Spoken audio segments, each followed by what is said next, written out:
Communication, marketing, recrutement. Vos besoins ont des solutions vidéo avec Décideur TV, le studio.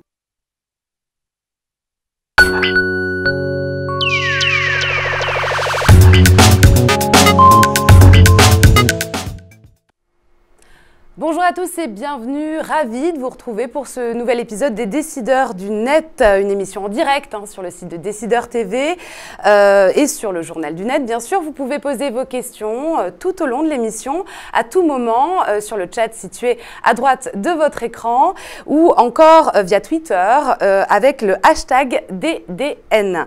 Alors, aux côtés de notre invité, bien sûr, Nicolas James, journaliste au Journal du Net, nous tenterons d'y répondre. Alors, le marché de la vidéo sur Internet devrait représenter 30 milliards de dollars en 2017. Un marché juteux, donc, mené par des géants américains, mais aussi par des Français. Et c'est le cas de Dailymotion. Et pour en parler, j'ai le plaisir de recevoir Giovanni de Martino, pardon. Giuseppe, pardon. Du côté non français. Voilà. Excusez-moi, vous êtes secrétaire général de Dailymotion. Bienvenue. On démarre bien. Vous êtes aussi président de l'association des services Internet communautaires, ASIC, créée en 2007. Est-ce que vous pouvez nous parler un petit peu de cet organisme ? L'ASIC, c'est une association qu'on a lancée donc, en 2007 et l'ASIC n'existe nulle part ailleurs. Il n'y a qu'en France qu'on a ressenti le besoin, acteurs mondiaux du web, Google, Microsoft, Facebook et j'en passe, modestes champions européens et start-up françaises de se regrouper. Car il n'y a qu'en France qu'on a remis en cause des questions tellement fondamentales comme la neutralité du net, comme le statut d'hébergeur, comme au moment de chaque projet de loi de finances, on essaie toujours de taxer notre industrie au profit d'autres. Donc on a essayé de se regrouper, mettre en avant nos craintes, nos espoirs, nos ambitions. Et depuis, on essaye d'être l'interlocuteur clé des pouvoirs publics sur toutes ces questions. J'ai l'honneur de présider cette association depuis 2007 avec Pierre Kosciusko-Morizet. Il faut dire qu'on est plutôt ancré un acteur important. France vers l'étranger. Et on pense créer des petits frères, hélas, si j'ose dire, à l'étranger, parce que ce qu'on a connu en France, petit à petit, dans certains pays, on l'affronte à son tour. Alors, une problématique intéressante, j'imagine que vous avez abordée au sein de l'association, c'est les droits d'auteur sur Internet. Et justement, comment ça se passe chez Dailymotion ? Notamment, je pense, avec les motion makers, donc les utilisateurs un peu créatifs, tels des artistes, des musiciens.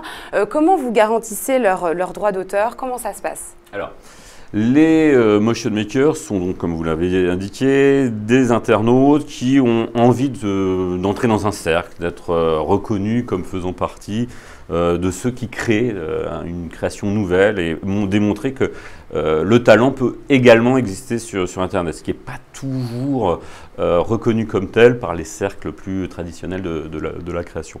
Donc, on a un contrat avec eux assez simple, où on garantit, ils nous garantissent leurs droits et nous on garantit une exposition. C'est vraiment un radio-crochet numérique en quelque sorte. Ça permet à tout un chacun de découvrir ses talents. Mais à côté des motion makers qui sont un programme clé et dans le monde entier pour Dailymotion, on a également beaucoup de jeunes créateurs ou de moins jeunes qui produisent, qui distribuent à travers notre plateforme leur contenu pour toucher un public toujours plus nombreux.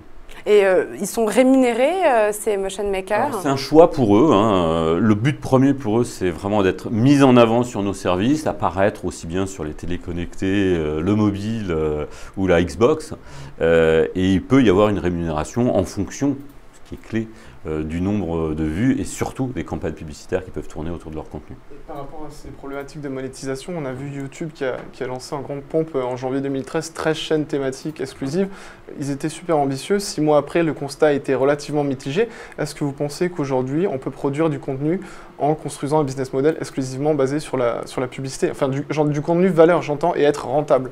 Alors peut-être qu'il faut se poser la question à l'envers. Est-ce que YouTube a bien fait d'avoir cette approche en quelque sorte top-down, en faisant un chèque à des acteurs traditionnels, en leur disant « Allez Coco, fais-moi du contenu web ». Nous, on pense plutôt qu'il faut demander à des acteurs web de faire produire toujours plus de nouveaux contenus et les aider ainsi à trouver un public toujours plus large.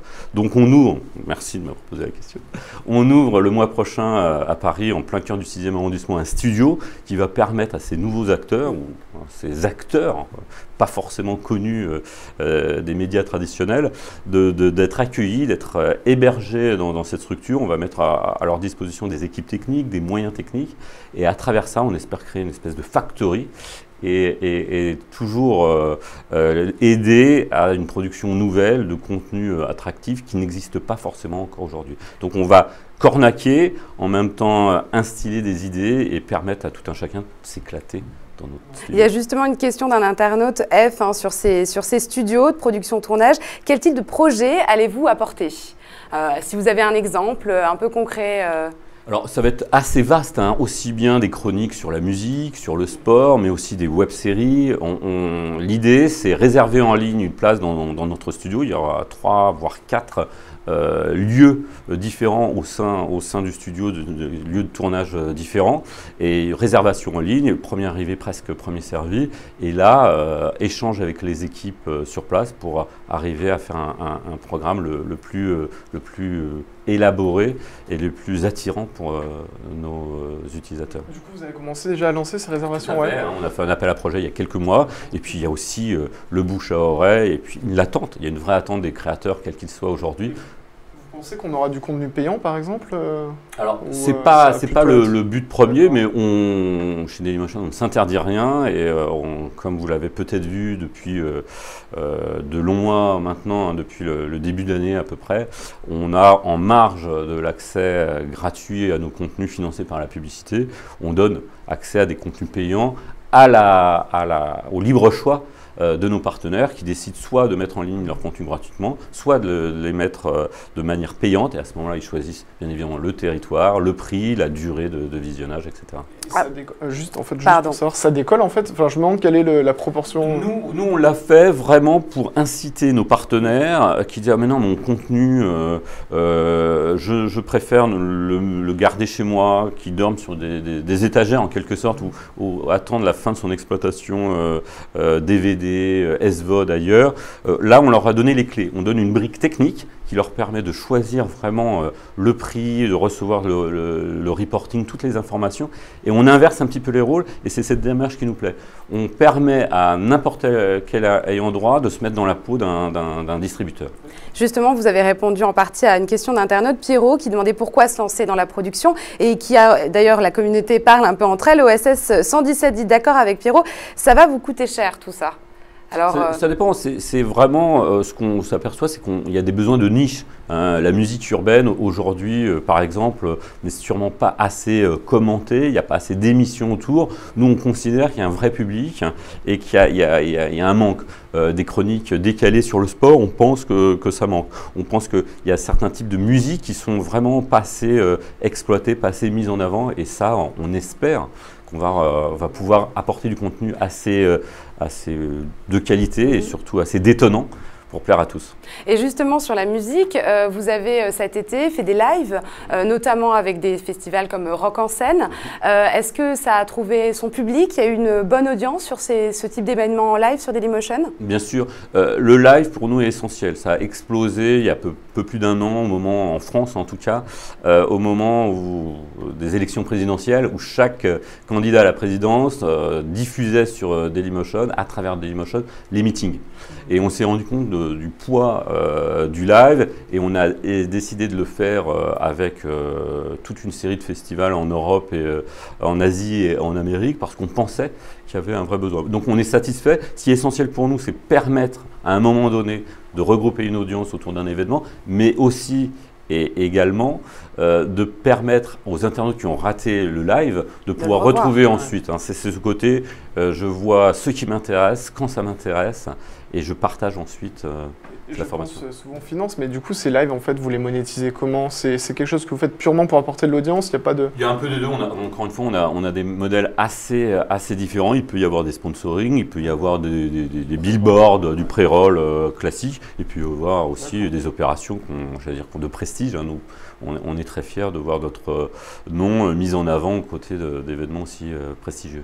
Une question sur un autre sujet maintenant, mais intéressante. Vous venez de publier une tribune dans laquelle vous parlez de médiamétrie notamment. Et il y a une question d'un internaute, Thierry Messant, sur cette fameuse tribune. Médiamétrie ment sur la mesure d'audience sur le web en la minorant, en tout cas c'est ce que vous sous-entendez. Mais de quel élément concret disposez-vous pour affirmer cela ? Alors, tout d'abord, je n'ai pas dit que Médiamétrie mentait. D'accord. En outre, c'est des chroniques que je fais à titre personnel sur Slate. Et je me suis permis de retranscrire un peu la passion des débats. La mesure d'audience sur Internet, la difficulté, c'est qu'on passe par des panels d'utilisateurs, des sondages. Il y a à peu près 1000 utilisateurs qui sont auditionnés. C'est plus tout à fait vrai. Enfin, ils ont une mesure hybride avec des mesures site-centriques qui sont censées justement corriger le tir. Voilà. C'est insuffisant? C'est insuffisant aujourd'hui, mais c'est un work in progress. Moi, mon clin d'œil, entre guillemets, c'était pour mettre en avant le fait que qui étaient les actionnaires de cet institut de sondage, les médias traditionnels qui ont tout intérêt à minorer aujourd'hui le poids d'Internet dans le paysage publicitaire. Un pavé dans la mare, peut-être volontaire, mais en tout cas, j'espère que le débat est lancé et qu'on va vers plus de transparence et qu'on va vers plus d'efficacité dans la mesure d'audience, que ce soit sur Internet, mais aussi sur les secteurs plus traditionnels, qui croient encore que TF1 fait 23% d'audience le soir, que 10 millions de téléspectateurs se partagent. Le souci serait plus sur la mesure de la télé, en fait, que sur la mesure d'Internet. Sur les deux. Nous, ce que j'indiquais également, c'est qu'on est toujours surpris. La France, pour Dailymotion, je reprends ma casquette Dailymotion, la France, pour Dailymotion, c'est 15% de l'audience. On est présent partout, et partout dans le monde, on utilise une unité de mesure, un institut de mesure qui est Comscore, et qui fait foi partout. La France a cette spécificité d'utiliser médiamétrie, soit, mais alors que les résultats de médiamétrie soient en phase avec ce que nous, on mesure nous-mêmes sur nos serveurs. On a cet avantage par rapport aux radios, par rapport aux télévisions, qu'on a des serveurs et on peut calculer très précisément, on a la réalité des connexions. Donc à travers ces réalités, on voit le différentiel avec ce qu'on retrouve par ces instituts de sondage, notamment en France. Ouais. Beaucoup de questions, notamment sur YouTube aussi, votre positionnement par rapport à ce concurrent important, notamment Giovanni Sanchapo, Dailymotion versus Google, c'est un peu David contre Goliath. Comment est-ce que vous vous positionnez face à un tel concurrent ? Alors, déjà, YouTube, c'est Google. Google, c'est le géant, la position dominante sur la recherche. Donc, on n'oublie jamais ça, que dans le référencement, il y a un traitement différencié, un traitement sans doute à notre désavantage, et on attend avec impatience ce que va dire la Commission européenne. Ça fait à peu près 5 ans qu'on attend et on dit le mois prochain, il y aura une décision prise. Justement, ils ont fait des propositions par rapport à ça il y a peu. Est-ce que vous, ça vous satisfait? Ils ont pris plus de transparence dans le référence. C'est quand même ça reste pétition de principe. Nous, on considérait que c'était absolument pas suffisant. Bon. Après, YouTube, bien sûr, YouTube, c'est un concurrent. On pense qu'il y a la place pour plusieurs acteurs. On a la place pour un acteur comme nous. Quand je disais que YouTube fait du top-down, nous, on est plutôt bottom-up. On pense que nous, ces accords qu'on multiplie avec nos partenaires, on a à peu près de 10 000 partenaires professionnels qu'on met en avant, qu'on pousse, et ça c'est quelque chose qui fonctionne très bien.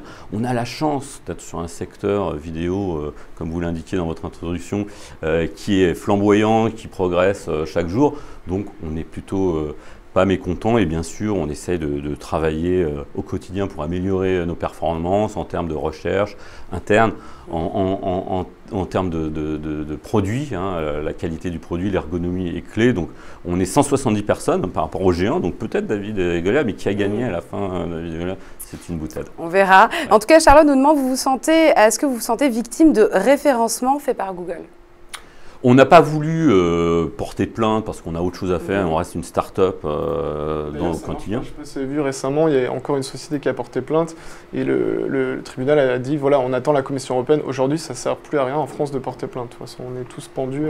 Nous, c'était la question se posait en 2007-2008 surtout. On a tiré pas mal de sonnettes d'alarme. Je pense que tout le monde est au courant, travaille dessus au niveau de la Commission européenne, aux États-Unis également, voire en France. Et puis, petit à petit, on va arriver à cette transparence. Vous savez, j'évoquais tout à l'heure le fait qu'en France, on a lancé cette association, l'ASIC, sur un cas qui s'est présenté d'atteinte à la net neutralité. Moi, je plaisante toujours avec mes amis de Google qui font partie de l'association, c'est que certes, on a besoin de cette net neutralité, elle est indispensable à notre économie, mais on a aussi besoin d'une certaine search neutralité, hein, une transparence, une non-discrimination, une information des utilisateurs sur la recherche. Ça, je ne pense pas qu'on y est encore arrivé. On espère enfin, avant la fin de l'année, qu'il y aura des pistes un peu plus engageantes pour Google. C'est pas presque trop tard en fait finalement. Bien sûr que c'est trop tard. Bien sûr que c'est trop tard. Bien sûr que le marché est préempté. Regardez en France, le marché est préempté. De là à parler de l'abus de position dominante, je ne m'y hasarderai pas. D'autres le feront, j'espère. Je plaisante. En tout cas, oui, le marché est préempté. C'est sûrement trop tard.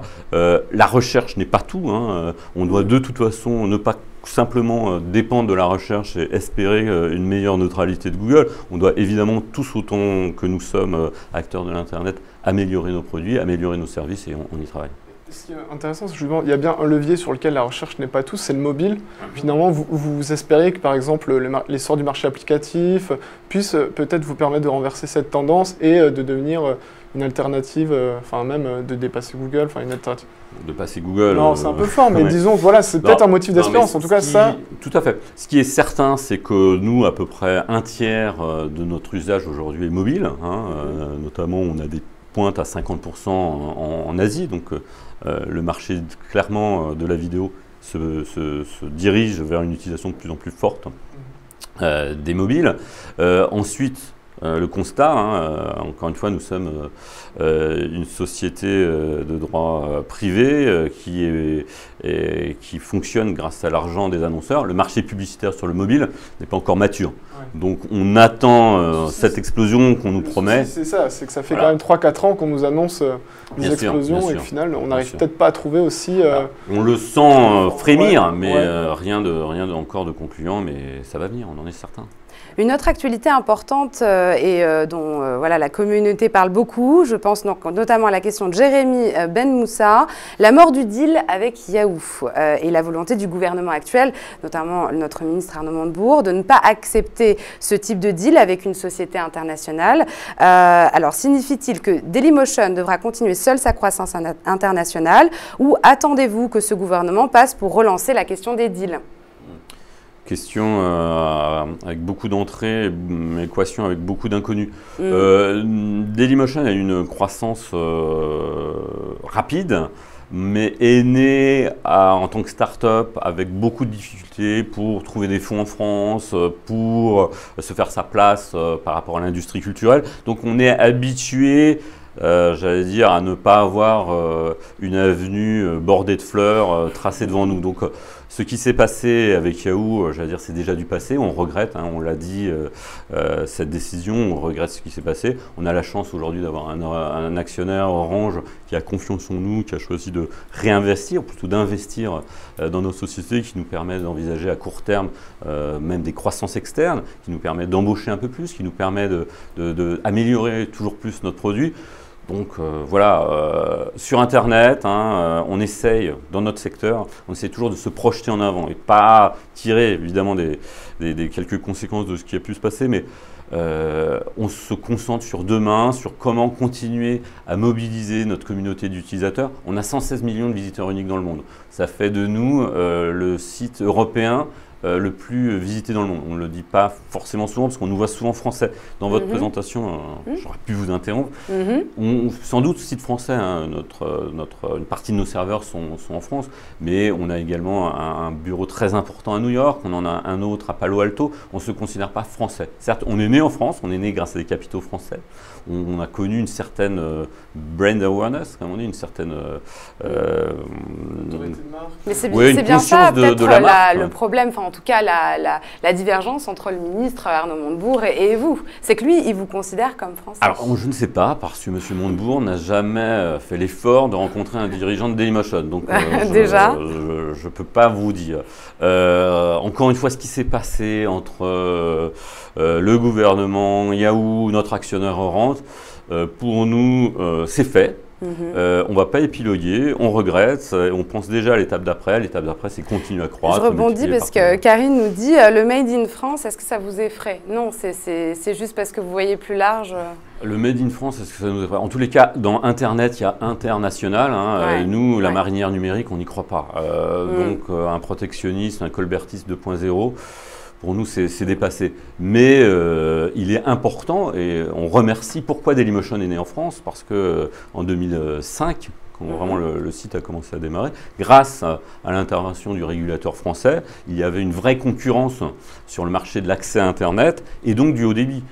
Haut débit permet la lecture de vidéos. Donc on est né en France à cette époque-là et pas ailleurs, grâce quand même à cet écosystème qui existait. Donc oui, on est assez fiers d'être né en France, mais on pense absolument pas français au quotidien. On essaie d'écarter et de ne pas avoir de guerre. Par rapport à ça, en fait, la question qui sous-tendait peut-être ce partenariat avec Yahoo, c'était vraiment qu'il vous accompagne à l'international et notamment aux États-Unis. Concrètement, Orange, du haut de ces 30 millions d'investissements qu'ils vous ont promis, est-ce que vous pensez que finalement ça reste un partenaire idéal pour vous accompagner dans cette expansion internationale? Oui, parce que de toute façon, Orange, plus qu'être un partenaire, c'est d'abord notre actionnaire, donc qui regarde, on est un peu un laboratoire aussi d'idées pour eux. Et Yahoo ou n'importe quel partenaire qu'on peut trouver demain aux États-Unis nous permettrait simplement de développer notre activité aux États-Unis. Les États-Unis sont notre premier marché. Hein. Souvent, on lit Dailymotion doit entrer sur le marché américain. C'est notre premier marché en termes de revenus, en termes d'audience. Donc, bien sûr, on doit continuer à croître là-bas, mais le plus dur est fait, on a mis le pied dans la porte. Il faut multiplier nos efforts, et on continuera à chercher des partenaires sur place, industriels, financiers, de contenu, et on est plutôt confiant. On a vraiment une grosse équipe, hein. On a plus de 30 personnes à New York, on en a une vingtaine à Palo Alto maintenant. Donc oui, le barycentre du pouvoir, le barycentre de notre activité, petit à petit se déplace de l'Europe vers demain les États-Unis. Et après-demain, l'Asie. Hein, L'Asie est vraiment le marché le plus florissant. Vous commencez un peu justement à vous renseigner sur ce marché-là, peut-être installer un bureau, vous envisagez de... Oui, on va ouvrir une filiale au Japon, vraiment dans les semaines prochaines. On regarde aussi évidemment de près le marché sud-américain où historiquement on a toujours été présent sans forcément avoir de filiales sur place. Donc ça, c'est vraiment des choses qu'on essaie de faire. On essaye toujours d'être assez pragmatique. On est une petite équipe, on a un fonctionnement start-up, donc on ne se lance pas dans des déclarations que le soleil ne se couche jamais sur l'empire Dailymotion. On essaie juste d'essayer de matcher, correspondre avec les besoins des utilisateurs. Par exemple, aujourd'hui, Singapour, l'Indonésie, on sent des courbes d'utilisation phénoménales. On se pose la question comment réussir à entrer le marché publicitaire localement. Il y a également un sujet par rapport à la publicité. Hein, l'explosion des ad exchange dans le monde entier nous a permis de développer nos revenus parce qu'on n'a plus besoin forcément d'avoir un vendeur local, on passe par ces ad exchange, ces réseaux. Oui, c'est ça, il faut peut-être expliquer. En fait, les ad exchange, c'est un peu un système de bourse où en temps réel, les annonceurs achètent des emplacements. Et effectivement, ça réduit considérablement déjà les coûts finalement humains qui sont associés au développement de... Ça fluidifie, ça automatise et ça permet une meilleure efficacité dans le ciblage des annonces. Sur ce marché américain, justement, Thierry Messin nous dit « Orange a-t-il les moyens d'accompagner Dailymotion dans le monde ?» Parce que vous avez aussi un groupe derrière vous. Ouais. Alors ça, c'est plutôt une question pour Orange, mais Orange nous accompagne de par sa présence en Pologne, en Angleterre, en Espagne, en Afrique, hein, l'Afrique aussi, et après-demain. Et on a de très bonnes synergies avec Orange. Mais on n'a pas d'exclusivité, on arrive à travailler, par exemple, dans notre, on le dit peut-être pas forcément, mais notre portail, notre régie publicitaire en Italie, c'est Yahoo. On arrive à travailler avec tous les plus grands groupes en fonction des intérêts du moment, en fonction simplement des synergies qu'on arrive à mettre en place. Quelle est votre cible à Dailymotion? Parce que YouTube, c'est un peu la foule, c'est un peu tout le monde. Il y a aussi des plateformes assez spécialisées comme Vimeo, où c'est plutôt des professionnels, des créatifs. Vous, c'est qui votre cible? Alors YouTube serait pour nous c'est plus un moteur de recherche vidéo, hein. C'est Google version vidéo. Vimeo, c'est un effet trendy avec absence de modèle économique. Nous, on essaye, hein, vraiment, ce que j'essayais de mettre en avant tout à l'heure, on essaye de faire en sorte que nos partenaires, à travers nous, distribuent mieux leur contenu. Hein, on a plus de 35 millions de vidéos disponibles, on est complètement mainstream, hein, aussi bien, et c'est assez amusant parce que selon les pays, soit notre thématique news, notre thématique sport, notre thématique musique sont les plus fréquentées. Donc on essaie de faire de l'aiguillage, hein, on essaie de faire de la micro-curation, alors je ne sais pas quel est le terme français, de correspondre aux attentes de nos utilisateurs. Voilà, c'est assez intéressant parce qu'effectivement on a vu ça il y a 6 mois, les plateformes de vidéos en ligne sont vraiment mis là-dessus sur la personnalisation du contenu en fonction du profil de l'internaute, sur la curation comme vous l'avez dit. Par exemple, vous avez fait un redesign de la home, etc. Je me demandais, c'est vraiment une porte d'entrée vers Dailymotion, cette home en fait ou c'est une des portes d'entrée. Il y a Google, hein, il y a le moteur. Ouais, c'est entre 15 et 20% selon les pays et selon les périodes, hein, et selon l'actualité aussi. Mais on a la chance sur nos activités de plateforme vidéo de permettre l'exportation de notre player, hein, ce qu'on appelle en horrible franglais l'embed, hein, d'exporter nos contenus sur d'autres sites. Quand tout à l'heure j'évoquais le fait que 116 millions de visiteurs uniques, c'est l'audience sur le site de Dailymotion, mais en fait on a plus de 250 millions de viewers, hein, de gens qui voient notre player sur notre site, plus sur d'autres sites. Donc c'est cette métrique, alors ce chiffre qu'on devrait retenir et qui n'est absolument pas retenu aujourd'hui par les institutions. J'y reviens, c'est fini, promis. Sur ces audiences, j'imagine que bien sûr ça attire aussi les médias traditionnels, hein. Vous avez beaucoup de partenariats, notamment avec Le Monde, RTL. Comment est vos rapports justement avec ces médias? Comment ça se passe? Très bien. Oui. Non, mais évidemment, mais chaque pays là aussi a sa particularité. Historiquement, on a toujours été très fort en France avec les médias plus traditionnels, que ce soit la radio, les télévisions. On s'entend, non seulement on s'entend bien, mais on récupère, hein, ces acteurs mettent en ligne leur contenu chez nous. Des chaînes comme Europe 1 par exemple voient leurs programmes diffusés en live à travers Dailymotion. Donc maintenant là, les radios, hein, ça remonte à l'époque. C'est Radio France, hein, les premiers à avoir pris l'initiative. On n'écoute plus France Inter, on regarde sur Dailymotion ou ailleurs les programmes de France Inter. Donc ça, on a permis en échangeant une évolution de certains de ces acteurs. Sur la télévision, on a permis aussi un découpage peut-être plus sensible des émissions pour qu'ils soient vus en rattrapage. Et qui correspond aussi à une habitude de consommation qui est plus dans le snacking, des séquences de 2-3 minutes. Et juste, je rebondis sur ce que vous me dites. C'est vrai que on l'a dit tout à l'heure, la vidéo, c'est quelque chose qui se monétise, c'est un levier de croissance énorme.